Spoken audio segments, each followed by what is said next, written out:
Yes, yes, we're back again. My name is Vinnie Paz. I'm here with my co-host, with the co-most, the left, right, left kid, Mr. Brendan Long. What's the Yeah, word, kid? yeah. Happy New Year. Five Happy days, New Year, six, everybody. 6 days late.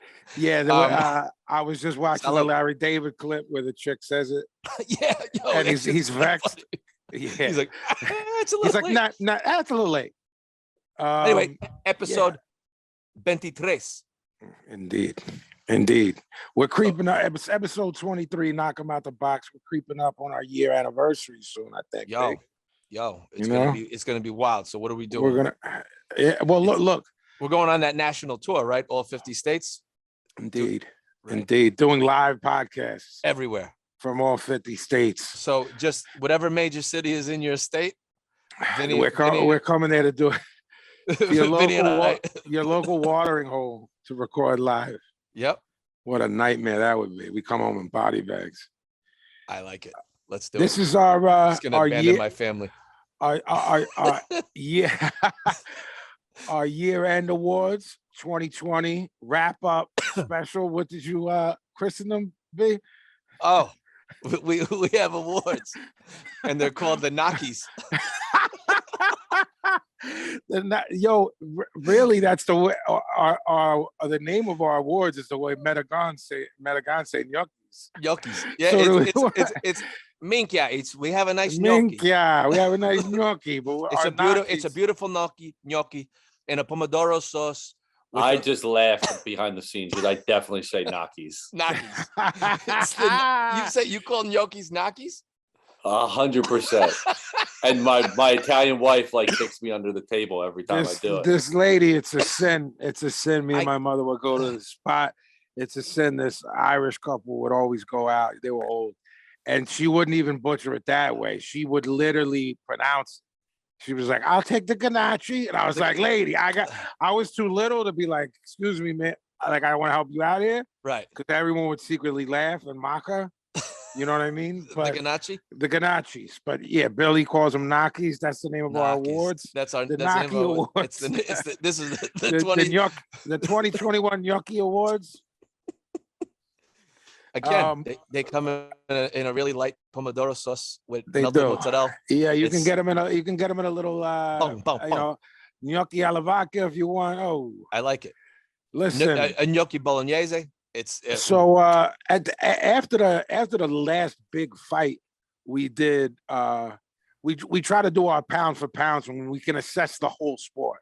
You know, whereas other people feel a little bit their hand forced to put them out more often. Whereas you and I say, okay, look, everyone of note has kind of fought recently. Let's take a step back and look what's going on. And like everything else, I think we have it right. Yeah, of course. We've both seen and sent each other some people's pound for pound list. I don't know if kids call it trolling. I don't know if some people are doing that. That one I sent you very recently, and you said, "Oh, I saw that. That guy's a bozo." I gotta think he either doesn't watch the sport or that's some form of trolling. I would have to think that, but I don't. Listen, I think sometimes because of this social media phenomenon that you and I both appreciate and participate in. Yeah, of course. I think and I don't think this is. This is not a stretch to think this. Yeah. That some of this shit is just done for clicks and reaction. So if I put out some more wild shit or that's not too wild, right? And I'm actually going to shout them out because they've mastered this trolling. There is a Twitter handle called Boxing Kingdom, and they will literally say the wrong thing on purpose. Specifically, like they'll post some video of like Mike Tyson sparring when he's obviously like 21, right? And a kid, and they're like Mike Tyson at 9 years old. You know what I mean? Like, okay. And but that's funny as shit. It's funny, right? And people are like, he's not fucking 9. Right. And they're like, and they just write like, yes, he is. And like, you know what I mean? Like, see, now that's where I get. But they'll also post real news. You know what I mean? Well, that's tricky for them. Then that's tricky. Yeah. That's dangerous. I don't want to use the word dangerous. If they don't care, it's not dangerous. They don't care. They don't care, then it's not dangerous. But I don't see. Here's the thing, man. I don't know if it's an age thing, generational thing, or just a temperament thing. I don't understand trolling. I don't get it. I don't get the benefit of it if you're the person. I don't understand. I can't wrap my head around it. You don't. I mean, so when people say it, oh, blank is just trolling, or my bad, I was just trolling.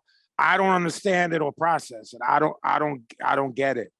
That's you and I are ball breakers. That's our generation. I get that. There's humor there. I think it's amongst friends. I don't know what it is. Certain trolling can be just, ball breaking, right? And I think that the term trolling is true trolling is like someone sitting behind a computer basically trying to ruin you. You know what I mean? Or trying to get a reaction out of you. Or yeah, not necessarily I'm going along with that and saying I just don't understand. I don't either. It's a waste of time. I don't understand the motivation, but we get trolling directed at us, I think.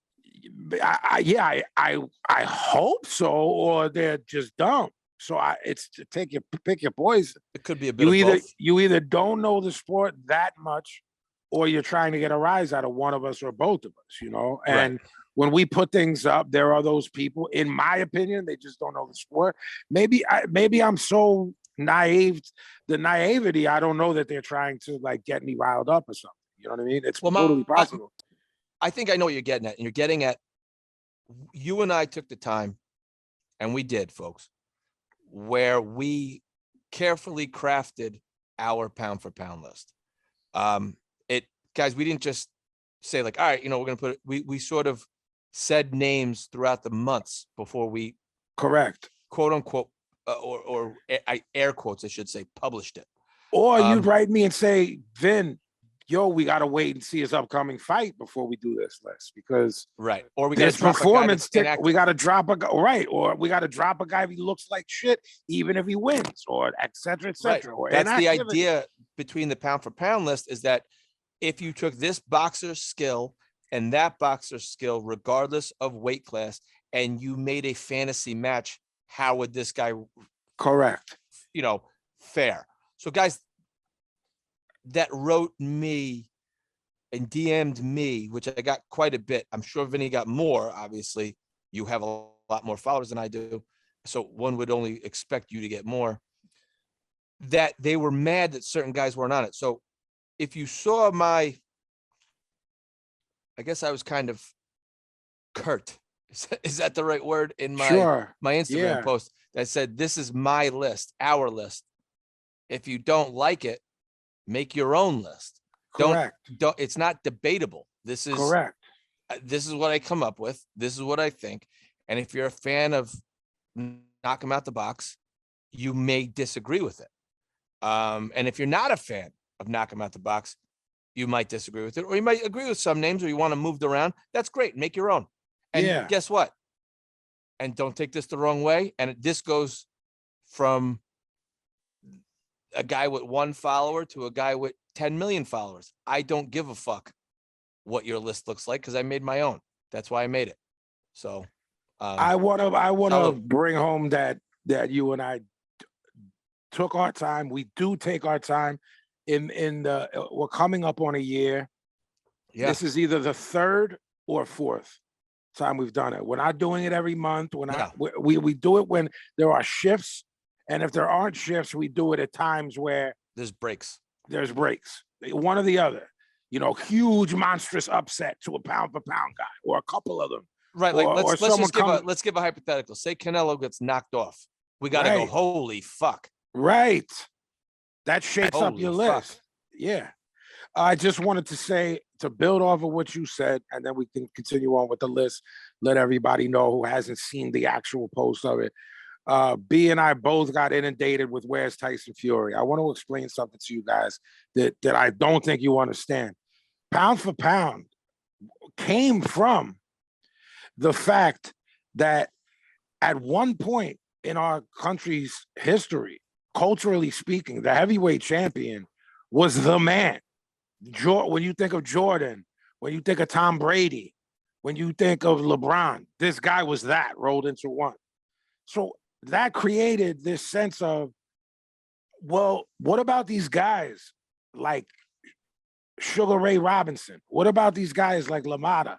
What about these guys like Harry Greb? What about these types of guys who are smaller guys and aren't getting their just due, at least within the eyes of the boxing community.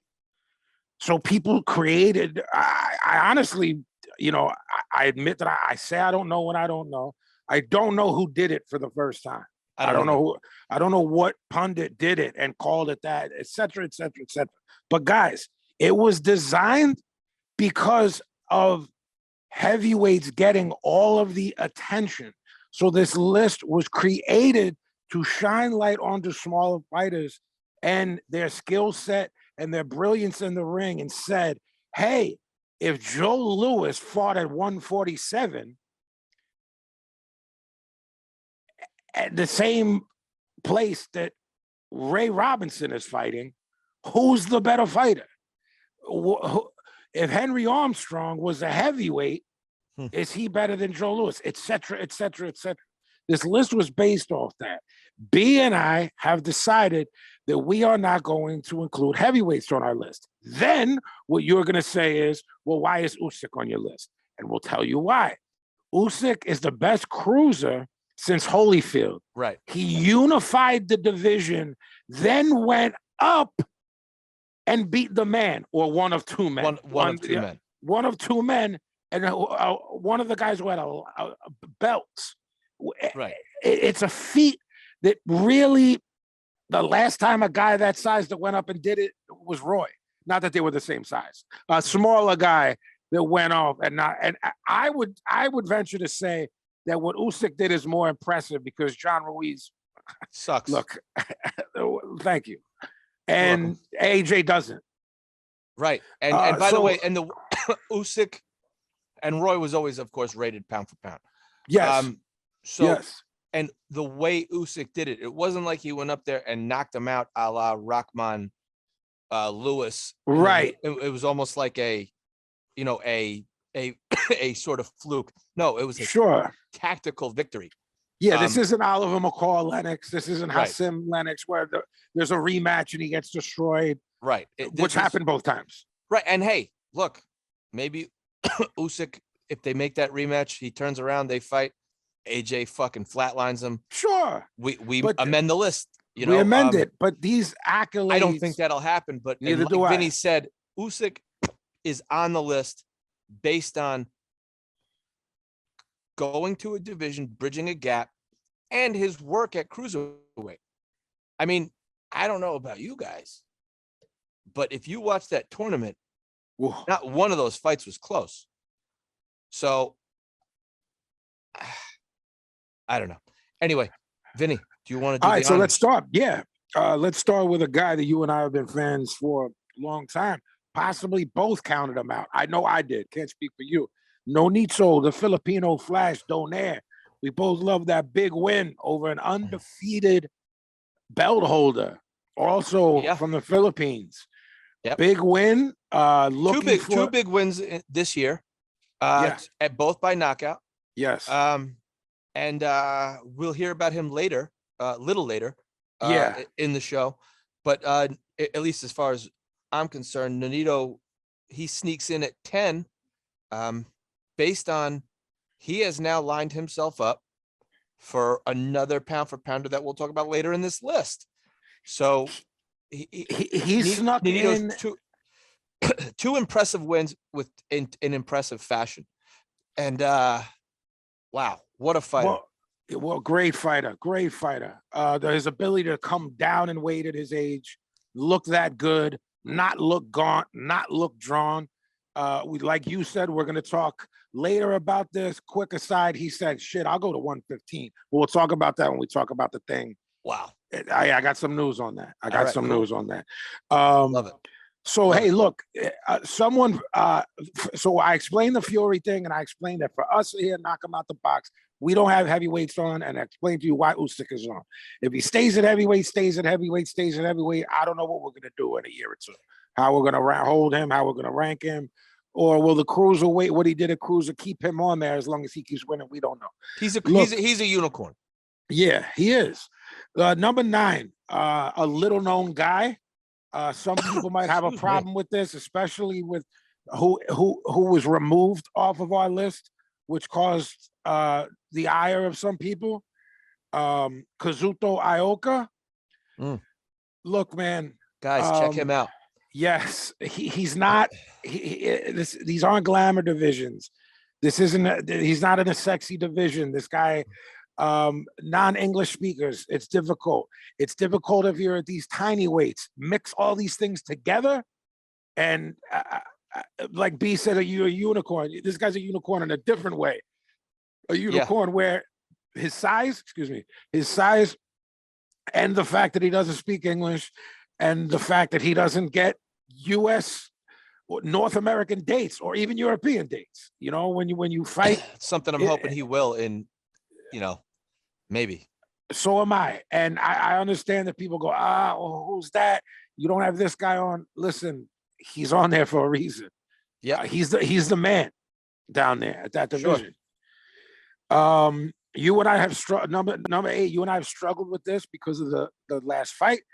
Juan Francisco Estrada. We both think that Chocolatito eked out that last fight. I do with him, but hey, man, we can't break rules. He eked it out, so he's number 8. If he didn't, it would be Chocolatito. Right. More on those two later. Yes. There's some news there. Number 7, Vasil Lomachenko. Your buddy. Two big. That's my guy. Two big wins this year. 2 very big wins. 2 comeback wins. 2 big wins over top 10 guys. Right. The last win against Richard Comey we covered on this here show. We did. He looked, as far as I'm concerned, again, he's small for the weight, and he looked incredible again.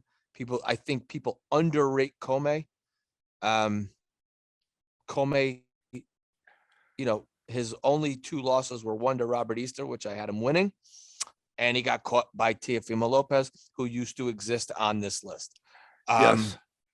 So there's no shame in his game. Comey, big right hand. I hope he'll be back at the top level.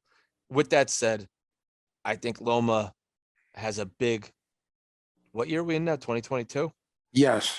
I think Loma has a big 2022, and I think I do too. We will. We're going to enjoy a couple of fights, a couple of Loma fights. But B, I don't just think we think he's going to have one. I think he has to have one.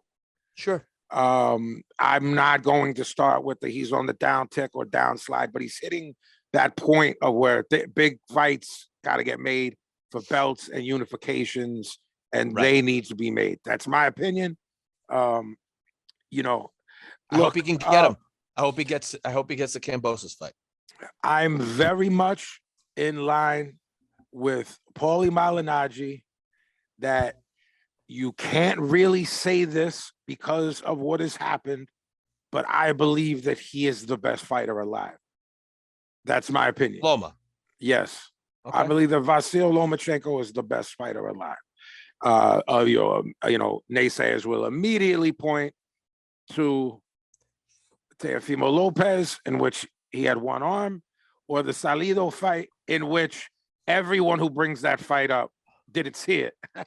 So I don't argue with you because you didn't see it. And you know that one of 2 things should have happened. He should have got the nod, or Salido should have been disqualified. So, or at least had deductions for, right, which would have led to the nod. Yeah. Number 6, Artur Beterbiev. Possibly the most dangerous fighter in the world right now. He's the scariest. He's the scariest to me. You talk about that. We've mentioned it on the show. Our generation, you see someone coming up the street and it's Mike Tyson. That's who you're scared of. I used to say that's not who I was scared of. It was Julian Jackson and Roberto Duran. To me, right now in the sport, who do I not want to see coming towards me up the street? No, Beterbiev. It's Beterbiev. Yeah. 17-0, 17 knockouts. Obviously the only guy in our top 10 to have 100% knockout ratio. The only current champion to have 100% knockout ratio. And if you want to talk about just high level guys, forget belts. He's really the only guy in the sport, right? That's fighting at this high level. I'm sure there's some guy that we don't know about that's with the that's high beating knockout. cab drivers. Yeah, but I'm talking about high level guys. Number 5. Oh, I'm sorry. Go ahead. No, he turns you into mush. Yep. He's just God. This guy is methodically just destroys you. It's you always call it the Michael Myers effect. This is that. If you guys enjoy that kind of that style, this is the guy to watch. Well, the reason I love it more, B, is because I was a Triple G guy, and I think he's Triple G in his prime, a prime Triple G, but at light heavy. Stylistically speaking, coming forward, doing things that the average eye doesn't see. Russian amateur system. Yes, he just Offense comes forward. is your defense. He just comes forward. His footwork is terrible. He doesn't move his head. Nothing could be further from the truth in regards to all that. Punch selection, his ability to cut off the ring, knows where his guy is, never lets his guy implement his game plan. Right. He's suffocating. Yes. Get out of here. Why is you all? I can't get rid of you. Get out of here. Right. That's what the other guy's thinking. Number 5. Pace.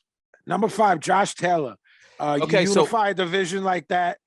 You got to get on there, and he's going to move up, and I think he's going to take on the biggest challenges when he moves up.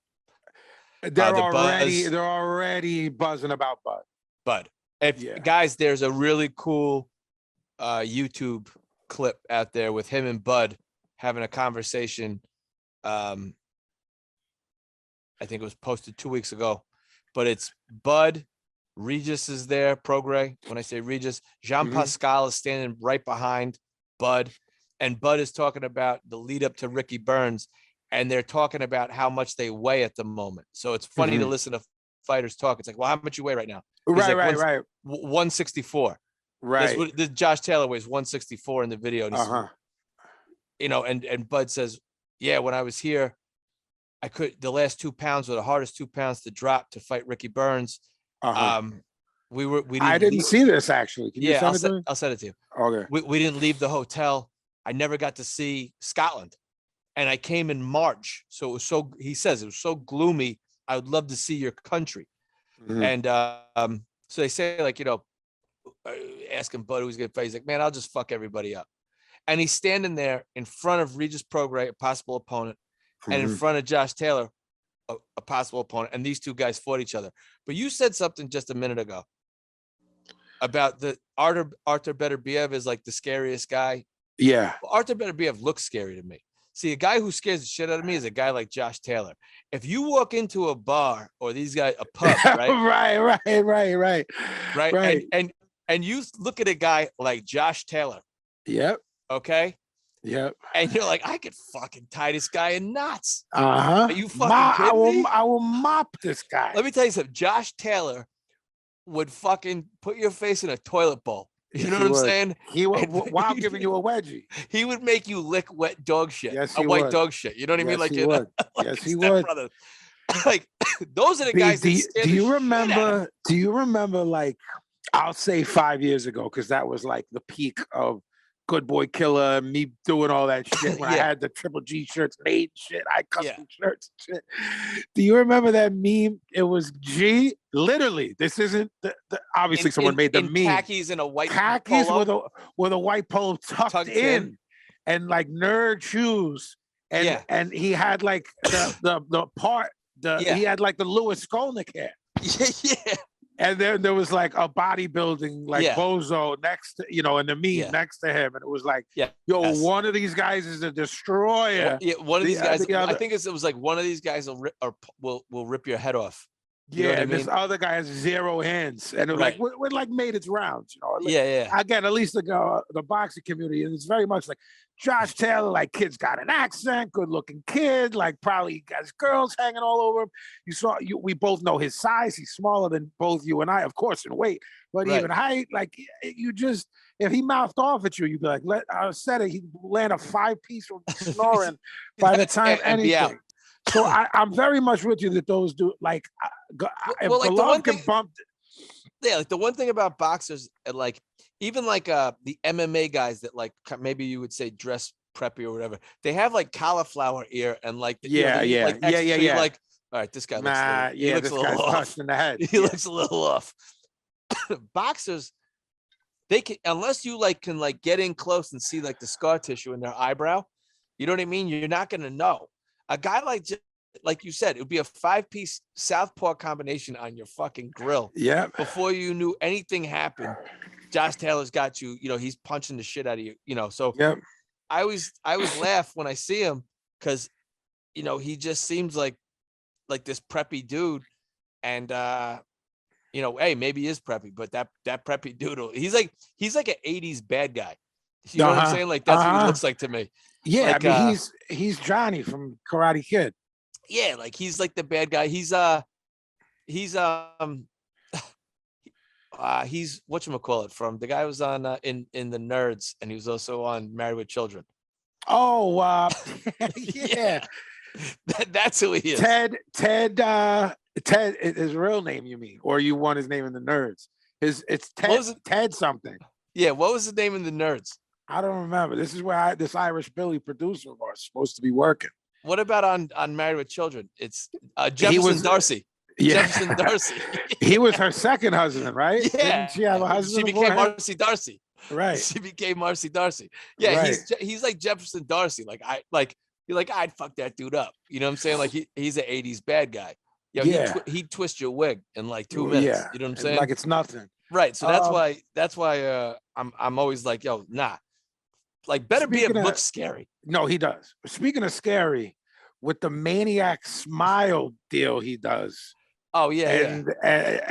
And the broken English and the maniac smile, and he's always smiling. Yeah. And number 4, Alexander Usyk.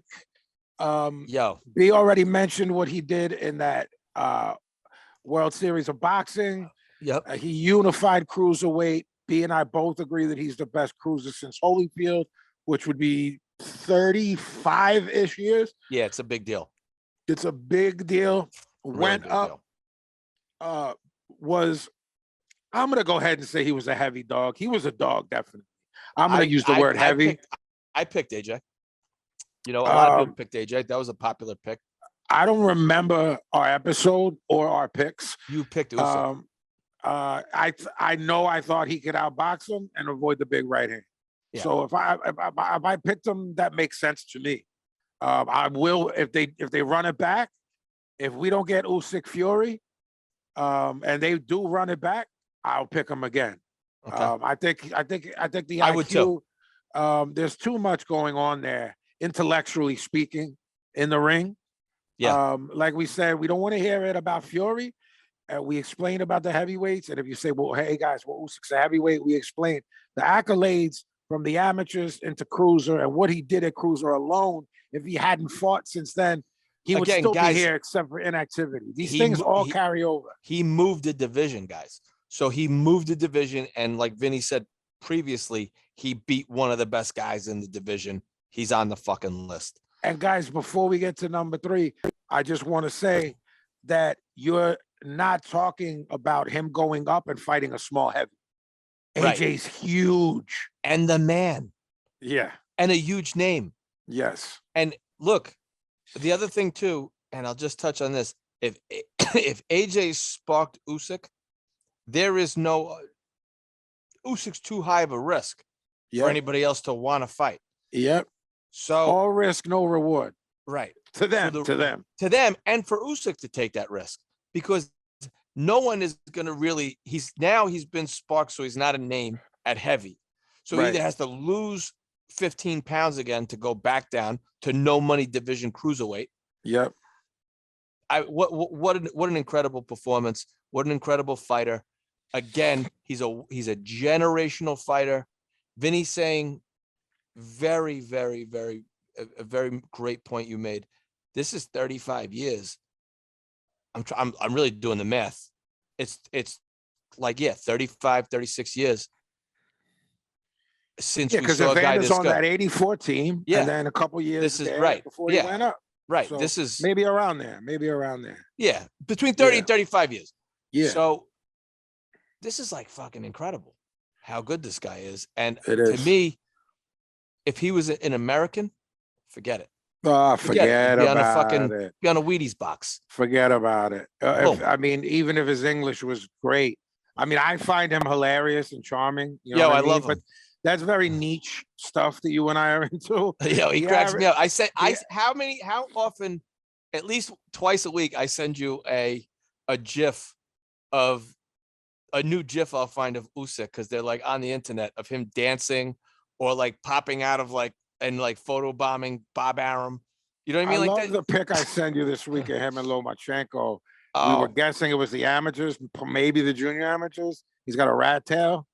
I love that pic, and I love the pic where he's at the AJ fight with his hood up, looking on like a serial killer. I love that one. He's nuts. He's out of his mind. Number Anyway, 3, B, boom. the monster. The monster. In a way, we both refused or cannot properly pronounce the first name as often as we try. Hey guys, Naoya. Someone send a video to us on Twitter how to properly pronounce this. I always say Naoya. Naoya. It can't be right. It doesn't sound right. Naoya, in a way, the monster. Look, man, I don't. It's very tough. We've talked about this over and over and over. Naoya, in a way. Naoya is what I say. I'm curious to see what he can do, where he can go, how far comfortable he is going up, because in those weights, 3 and 5 pounds are huge. Yes. There's no names there.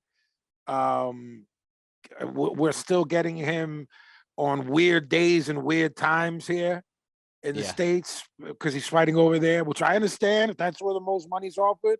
If that's the purse bids win, as far as he's concerned, I totally get it. As far as I mean, it's 118 pounds, and the biggest fight that they're going to make is likely a rematch with Nonito. Correct. So, if he feels that he could go up to 22, you start getting other interesting matchups. I don't know. We'll get into all that though. Number 2 on the knock him out the box pound for pound list, Terrence Bud Crawford. He stopped Sean Porter. His father stopped the fight, which I predicted would happen. Bizarre. Look, I had Spence winning fairly comfortable, but some people thought it was closer. Some people thought it was really close. I think I had it closer than you, but I didn't think it was really close. But okay. I had a 116, 112 when Spence fought Porter, but I think Sean gave him some trouble a little bit, made it look ugly. Some people were scoring the fight live when it came to Bud and Porter, and at no point did it look to me like Bud wasn't doing what he was doing. When Bud smiles and laughs, you're in trouble. He knows what's going on. I think you might disagree with me a bit and think that Porter had some success. I had a little bit of success. I think when someone overachieves in a fight or does better than expected, there's like bias scoring, if that makes sense. By the way, guys, when you're watching this YouTube video, we are celebrating our New Year's a week late. So we're having a few cocktailians. So if we start to ramble more than we normally do, it's because we've had more than a few. But anyway, so I think that people tend to, when a guy does better than expected, even if he's still losing, they'll benefit of the doubt him through some rounds. We've talked about this ad nauseum on this show. This tendency to say this guy's going to get blown out. Oh wait, he's not getting blown out. I'll give him that round. It's almost like this round. I almost blame, and this is such a carryover. We talk about 30, 35 years. I blame the Mike Tyson effect that most casuals have, because most casuals still refer to Mike Tyson. Of course. As like, they're like, oh, he's the fucking the best fighter. Hey, B, like, remember the original crew of Friday Night Fights when it was Teddy and Bob Papa and Max? And they sent someone out on the streets of Manhattan to ask who the heavyweight championship right of the world outside was. the garden. Yep, and it was legit. 8, 9 out of 10 were like Mike Tyson. This is what going on a decade since his last a significant win, Yeah, not it his last was- win, significant win, because his post jail fights leading up to Evander was like a who's who of the tomato right. of the month. Peter McNeely, Bruce Seldon. Yeah, Orlin Norris, I Yeah. think, or no, am I wrong there? No, Did he fight he didn't fight right, it Orlin was- Norris? I don't think so. Okay. I thought someone else they fed Orlin Norris too. But anyway, Terry Norris, one of my favorite fighters. Orlin's Me brother. too. Me too. Yeah. So we're in this like hangover still from Mike Tyson. And it's like, so Bud doesn't blow Porter out in the first. Excuse me. rounds. Mike fought Orlin Norris October 23rd, 1999. Oh, that late? Yes. Christ. I legit thought it was 96. Yeah. So that must have been right before or right after he broke both his face and then pissed dirty. I knew that would get you. That people throwing fruit punch at fucking Yeah. No. I said both. Like Galata. Andrew Galata, yeah. Yeah, Galata. The so- right hand that he landed on Bolter, it might be the most perfect right hand I ever saw thrown, at least modern era. Modern era. It's about 6 inches, that punch. Yeah. Bam. Yep. Um, We're talking Bud. talking Bud, sorry. I'm drinking booze. Look, 135, 140, now at 47. Right. Once whoever will fight him there. He can't force people's hands. He can't force people to cross the street. To his credit, Sean Porter did. Yeah, and now Bud, by the way, Bud's a free agent, so we expect big things in. Hey, listen, Bud is one of our favorite fighters, not only number 2 on our list. If Bud now, who is a free agent, now is a household name, which Bob Arum, when I said Bob, said he wasn't. I think he's been. As far as boxing is concerned, the few households who watch boxing, he's a household name. Correct. I think that Bud will get bigger fights in 2022, 2023. I'm thinking end of 2022, we see him in Spence. I'm thinking about a year from now, guys. So the last big fight that they like to make of the year, this year it was the Canelo fight. I think we get Bud Spence at the end of 2022. I agree with Mr. Brennan Long on that. I think that is there's always that big fight in the fourth quarter. Is what, and I think that's what we get. In the entertainment industry, guys, if he referred does to it, as the fourth quarter. And he fights fighters that Vinny and I don't rate, and Bud will either get dropped off of this list or drop down. Yeah. The next guy, he needs no introduction. He does not. In a calendar year, this guy unified a division. Certainly did. He just came out and said, look, man, no matter what I do, you guys say, well, he didn't fight X. He didn't fight Y. He didn't fight Z. I fought every belt holder. Right. I won them all. And then the first thing you say when I'm the number 1 guy and I'm the fighter of the year is, well, you didn't fight Charlo. You didn't fight Benavidez. Hey, man, look, this isn't a guy who is in a rush. Look, let me just say this, because Canelo Alvarez is our pound for pound number 1 knockout king. Is he the pound for pound king? You can't argue with that. I mean, I guess you can, but you'd be wrong, but you can.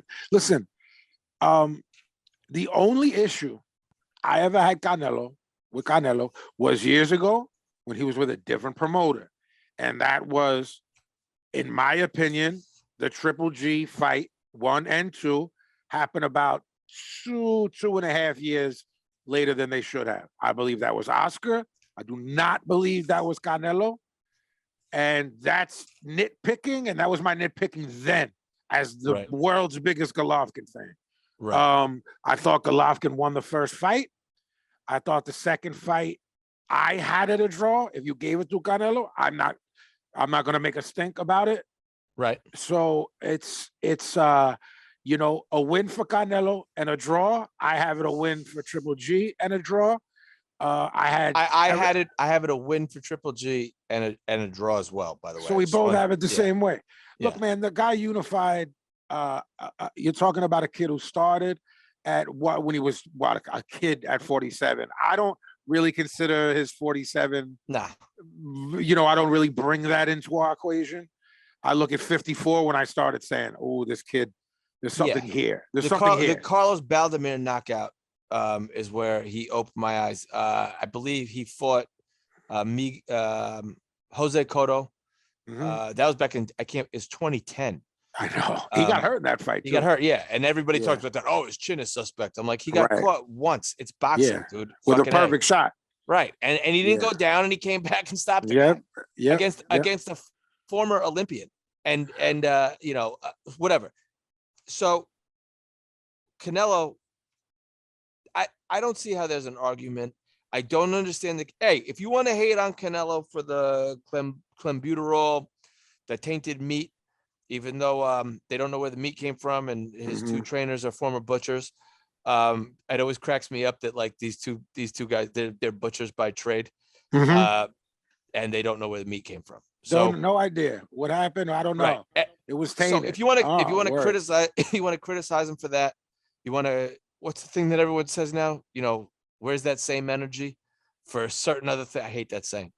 Right. Keep the same energy. Keep that same energy. But I just want to say though, keep that same energy. That was for you.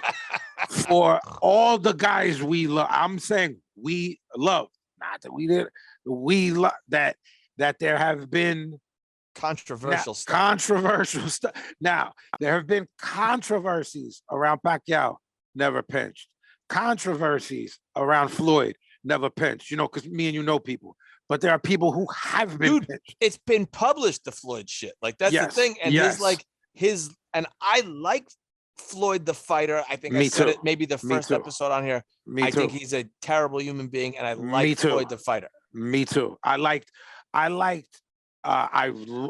say I enjoyed watching Floyd fight. I loved a young Floyd. And then I liked Floyd. But I liked an old Floyd. No, bro, we're boxing guys, so we know what he was doing there. Right. Even if it was, I never found it boring.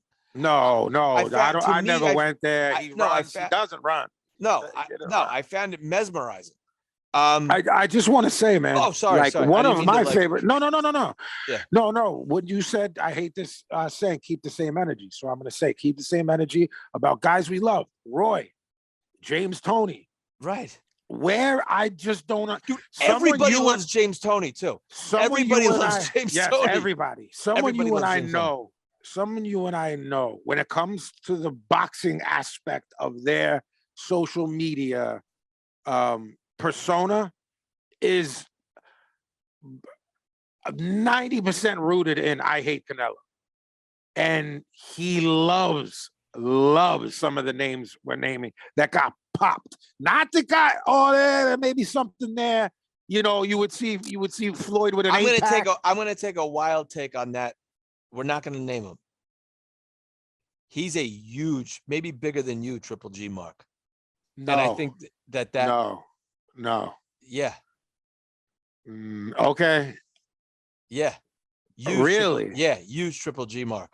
Okay. And I think that may have something to do with it. Well, it absolutely does. If that's what you think motivates this, I just texted you. Yeah, I'm writing you back. Oh, I didn't know that. For a specific reason, I didn't think that either. No, huge. Okay. Like huge. Okay. Like, did talk not. to him. I'm trying to think when we. I've sat with him at Triple G fights. This person. I didn't know that. I didn't know that. At Danny Jacobs. Saw him there. Saw him at Danny Jacobs, Luis Arias.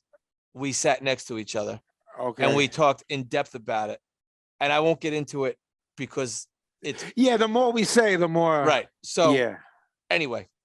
Look, Canelo, I just don't understand the argument. If it's that, then to completely make you want to blow your brains, I would say, for like a fifth time, keep that same energy. If it's that, if it's not that, then you need to give me some real Burt Sugar, Larry Merchant shit, and you ain't capable of it. I don't mean you. I mean, it's Right. they say. Yeah. They are not They're capable not. of doing that. Oh, this guy, wait till he can't fight someone slick. The definition of slick, Billy Joe Saunders. The definition of slick, Caleb Plant, who everyone thought, oh, this the slickest white boy ever. This the white boy. This is the white boy sweet pea. This is the they were so gassed on him, just got mopped. Like I said, after the fight, all those rounds that people were giving him, he never was doing nothing. There was no. Canelo had every. Look, man. Canelo is slick. Why don't we? Canelo is the slickest fighter any of those guys have ever fought. I can tell you why, bro, because of what you said with the public perception of Mike Tyson and the 90-second fights, and our fathers paying for pay-per-views and wanting to kill us. Well, there's still the Floyd Mayweather, the hangover of FloydMayweather, Erislandy Lara, a guy who appeared to not move his head, have his feet in quicksand. How many times did you hear, oh, well, Ricky Hatton was close to beating Floyd?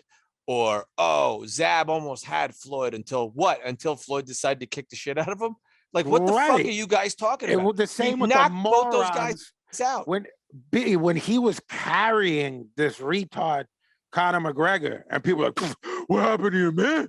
I'm like, he flew his fucking head. Yeah, what are you talking about? When he wanted to? Right. He flew his head. Look, man, these people don't understand. This was always my thing about people with Floyd. And again, because we're talking pound for pound, Floyd was on the list and top of the list for so long. Yeah. Don't dislike Floyd for his interviews. Dislike Floyd for his personal life. Fine. Dislike Floyd for the shit in the press. Fine. If you dislike Floyd for his boxing skills, I have to stop talking to you. I agree. I have to you cannot compartmentalize anything then. Correct. And boxing is the ultimate sport where you need to, because there's so much press leading up to each fight. Yeah. So much concentration on each fight. You have to compartmentalize what these people are doing. Floyd is selling you his heel. He's a heel, man. Look, you guys need further evidence. You didn't see even at post Oscar, you didn't see even something more dominant of him being a heel when he went over and worked with Vince and did WrestleMania. You don't think he had convos? Right. Floyd worships billionaires. He's talking to Buffett. He's talking to McMahon. You don't think him and Vince had some scotch? And he said, "Look, kid, look, you don't have destructive power. As someone who's been in the carny business for decades, let me tell you something. You want to make Scott do this. You know, hey, look, Canelo's the best in the world. If you feel like he's not, tell us why he's not, and we won't agree with you, but we'll tell you why you're wrong." That's fair.